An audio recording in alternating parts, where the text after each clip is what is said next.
he was working with Vegapunk on the Pacifistas. Yeah. He actually helped build them. Oh, That's not something you'd expect for a character that stupid looking. Wait, is this Power Warriors 1? Yes. I feel like this was back in Power Warriors 1. Holy crap. Yeah, it is. No. This is new because this is actually a model. Huh. You're probably right. One was a JPEG. This might be 3 then. Okay, cool. Yeah, this looks like 3.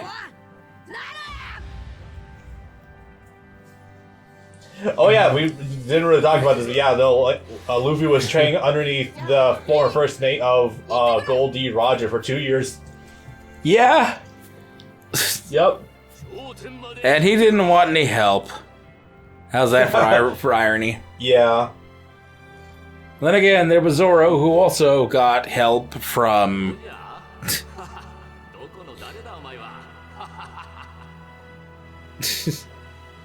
We'll eventually see if this comes to anything. It's about how when Roger was a teenager, he was identical to Luffy. Yeah. Is that actually shown to be the case, or is that just the game doing that? No, that's shown in series. They do that a couple of times. Alright. Shanks' hat was originally his. He gave it to Shanks when Shanks was a chore boy on his ship along with Buggy. Huh. Now excuse us while we proceed to skip over the next 2 arcs. Yup. Fishman Island? Punk Hazard? The fuck you talking about? And 4, technically, if you're watching the anime. Yeah. 1 before Punk Hazard. That's a filler that's supposed to tie into Film Z, called Zed's Ambition, which shows off a couple of minor Neo Marines that Luffy and co have to axe. Neat.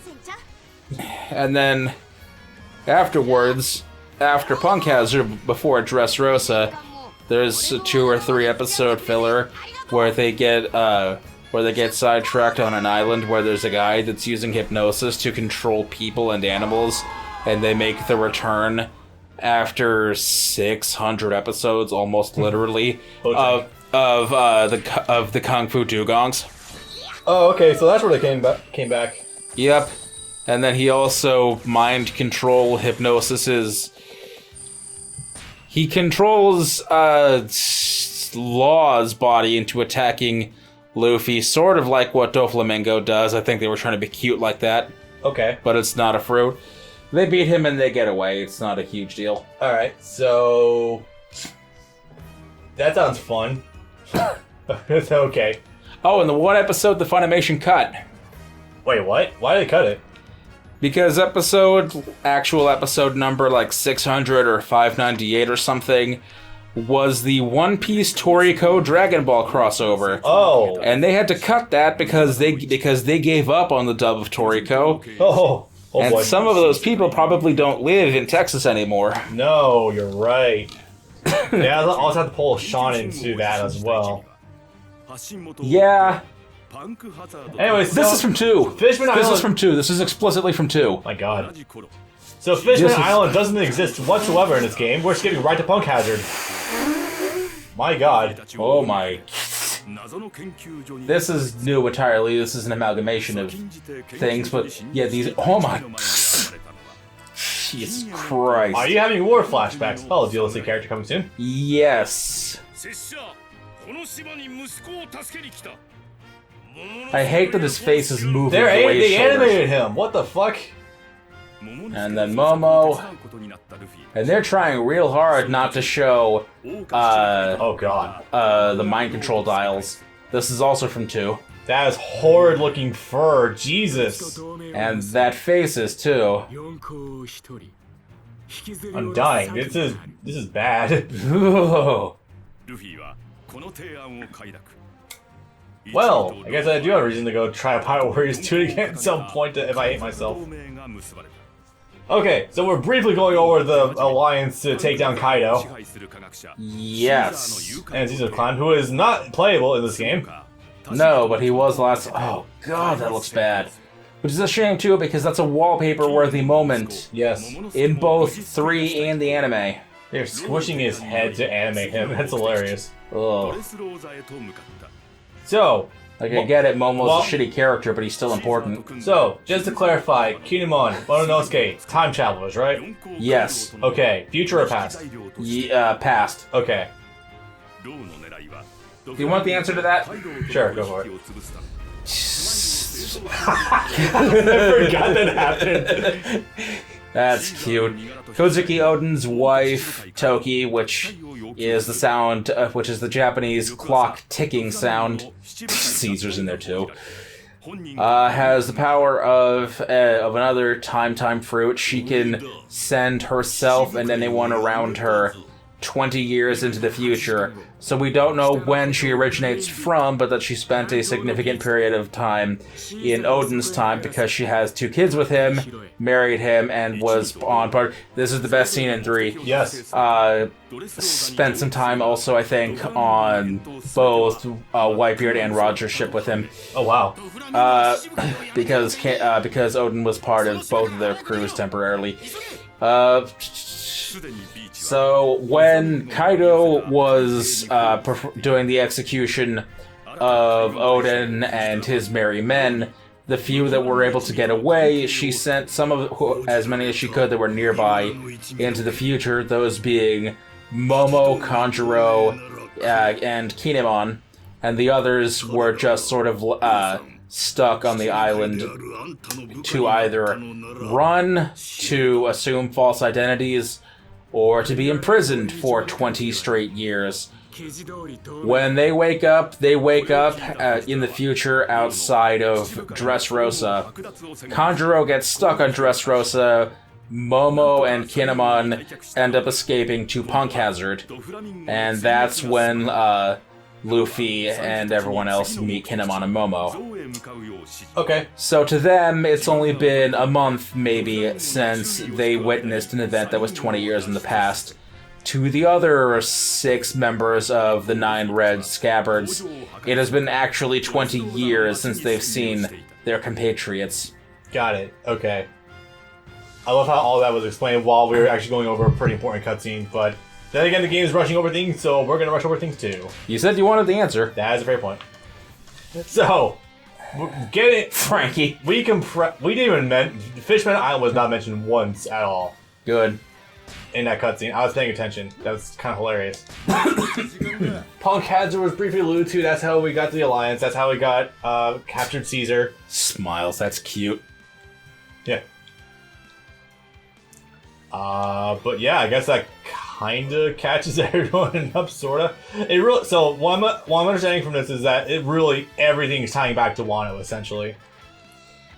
Dressrosa and Doflamingo are honestly meant to literally just be a bump in the road. It's literally just a means of cutting off Kaido's supply line of both the smiles and the sad fruit. The artificial Zoan devil fruit. Yeah. And he needs to take care of both Caesar and Doflamingo, or Joker, as his underworld title is known by. Jesus Christ, it's not that he's really being put to good use on Rebecca there. Holy crap. Also, that's Rebecca. Yep. She's the most worst mishandled character, some would say, in all of One Piece. I don't think it's that bad. She's made to be a really big, important character in the first half, and then goes completely underutilized in the back half, not even getting to take her revenge with her own hands. Nor does Kyros here, the toy soldier, who maybe deserved it more than Law, and absolutely more than Luffy. Yep. Because it was his home that got fucked with, his entire kingdom. Do we spoil it now, or do we save it for later? Sure. Okay, so far as my understanding, this little toy soldier is the former king of Dressrosa. No, that's King Riku. This is his general. Oh, okay. His army's general. General Kyros, yeah. He is Rebecca's father. To be clear, because not a lot of people seem to understand this, Rebecca is not the princess of Dressrosa. At least not the main family princess. She's technically a cousin of the actual Princess Viola.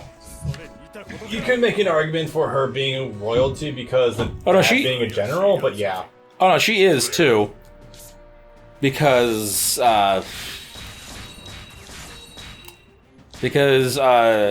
Scarlet was one of King Riku's daughters. Yeah.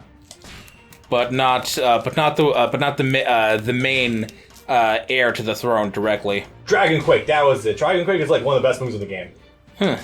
I've been trying to remind myself of some of the Zoro stuff. I may have forgot to adjust skills, whatever, it's fine.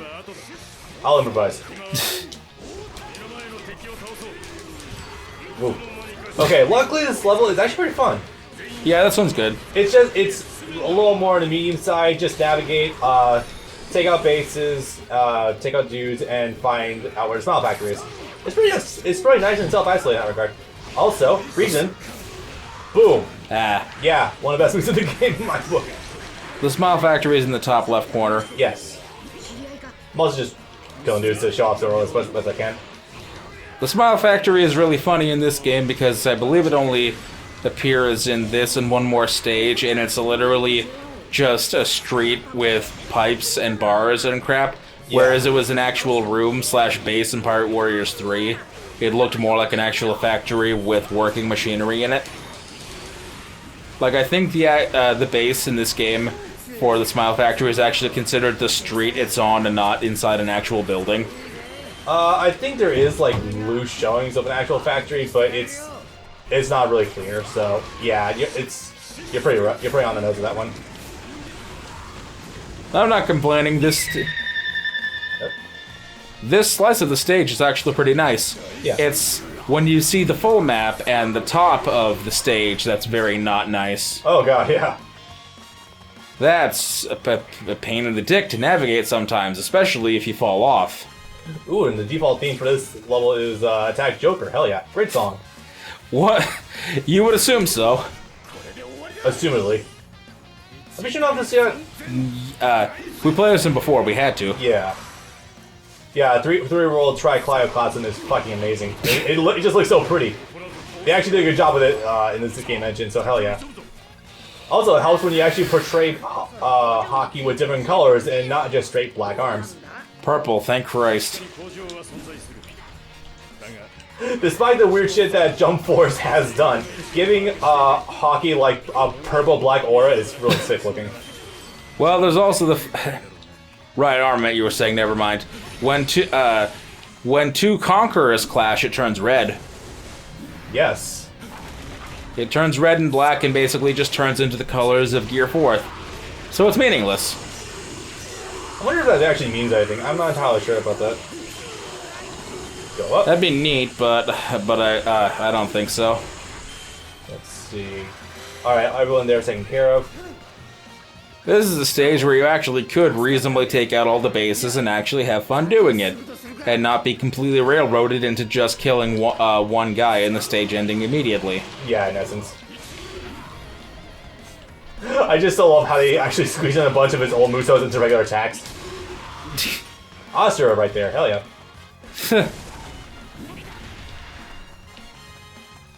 Okay, so... Man, I miss Pirate Warriors 1, where you got the post-time skip costumes, but they were just costumes, so you still got things like New World Zoro doing Ashura like it was normal. Yeah. That wasn't it, was it? No, okay. Yeah, one of the cool things is always about the power characters that they essentially double their attack speed when they're under burst. That's really sick. Oh yeah, they're indestructible. Yeah, not quite as fucking brain dead as like, I know, weird reach here. Warriors Orochi 3, where they actually have full fucking super armor, but still pretty good. That's a name I haven't heard in a long time. Yeah. Oh, let's see. Getting closer, I know that. Messenger appears to... Go for it, dude, whatever. Hey Koei, if you're gonna release Warriors Orochi 4 on Switch and then still have those save file bonuses active in the localized version of the game, Maybe release those games in the West so people can actually take advantage of them instead of having that slot grayed out for literally ever because you never localized Samurai Warriors 4 DX or Warriors Orochi 3 Ultimate for Switch. Maybe? I can imagine. But Dragon Shock, I think is one of those moves in this game where it doesn't really have like a range limit. On top of having a fat fucking hitbox, I'm pretty damn sure it doesn't really have a range limit. So it's pretty much like one of Mihawk's like charged like strong twos or something. Or it's just that beefy. Warehouse area, yeah, it's the street here. You're not actually inside a factory. I guess there's machinery, sort of. There's like factory-ish things around here. I know I'm reaching, but like that's the closest indication there is really. Not inside anything. We can't model things from Punk Hazard, no. We can't put a roof here. If there's armored.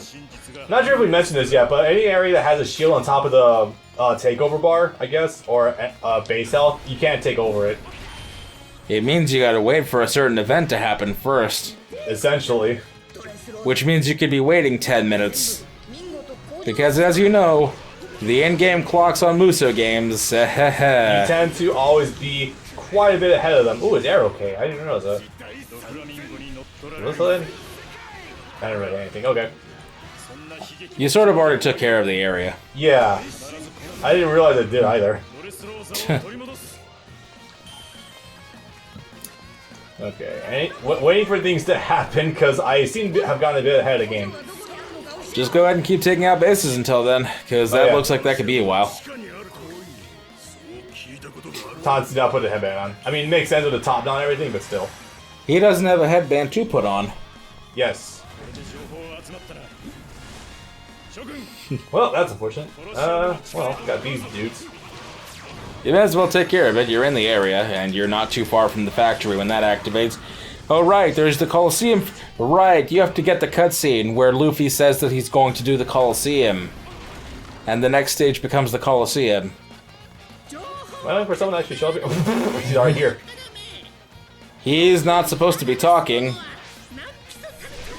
didn't realize you can charge it so far. Hi.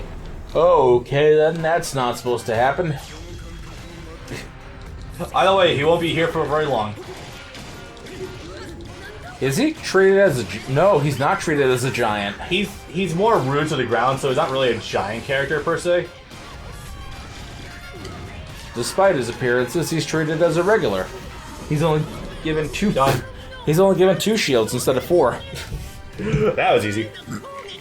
Stone assimilation man who ate the stone fruit. You know, we've long since eclipsed that with Mr. One who had, you know, really turned himself into steel. Does this count as a Logia?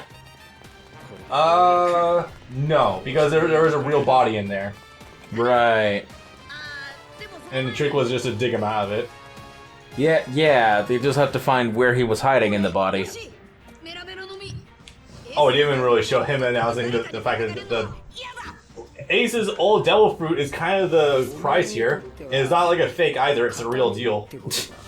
You'd think he would have put a fake in there. Yeah. If he wasn't an idiot. It was, of course, rigged, but for Jesus Burgess to get it, but nah, we're gonna have fun tonight. Cause I'm also working with Blackbeard. Who'd have thunk? Everyone's working with Blackbeard. Fuckers just everywhere. At least the Tecmo Koei games would lead me to believe that. Yeah. Fucking... Aokiji's working with him too. Price on the bike, the more I think about it, the more I realize how many unresolved plot points there are before One Piece is really over. God. Oda's never gonna be able to make that work all the way, no matter what anyone thinks about his superhuman abilities. You know what I just realized? We've been sitting on like the mystery of like the celestial dragons and the nobility of the world government so long that it's kind of like become like it's One Piece's version of like what the fuck the God Hand are in Berserk. We first got the eclipse in '96. And only in the very, very recent chapter that came out last week are we getting a little more answers on them. Oh yeah, Kinemon's in here too, right. Wait, he's not playable yet, is he? No. They were released specifically in packs. We don't know who the other two are yet. Okay then.